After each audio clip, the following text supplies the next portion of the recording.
Comment faire face à une tuerie de masse? C'est tout le sens de l'exercice qui s'est joué sur le terrain de l'ancienne école de gendarmerie. Pour ces policiers aguerris, il s'agit de se rapprocher d'une zone où des tirs ont retenti.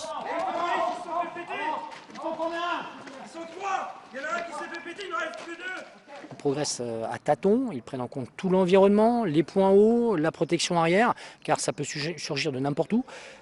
On a fait le choix qu'il y ait une grosse détonation, qui là a été l'élément déclencheur pour que les collègues passent en mode flash et que là ils fondent sur la salle qu'ils avaient localisée. Dans le scénario, il y a de nombreuses victimes. Depuis les attaques terroristes du mois de novembre, la façon d'intervenir des policiers a été repensée. Ces hommes qui ont suivi un entraînement spécial constituent l'échelon 2, c'est-à-dire entre l'alerte et l'arrivée des hommes du RAID, du GIGN ou de la BRI. L'idée, c'est non seulement de fixer les terroristes et de les neutraliser si possible, mais aussi d'attirer le feu sur eux pour préserver les victimes civiles. Donc le but, ça va être d'attirer l'attention des terroristes, d'attirer l'attention sur ces fonctionnaires de police et d'attirer le feu sur eux. Je pense que c'est de mon devoir de vérifier et d'accompagner les policiers et les gendarmes qui se préparent à faire face à ce risque-là.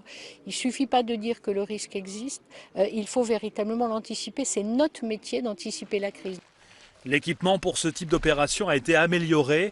Il est composé de boucliers balistiques, de gilets plus protecteurs et surtout d'une arme longue capable de riposter face à une Kalachnikov.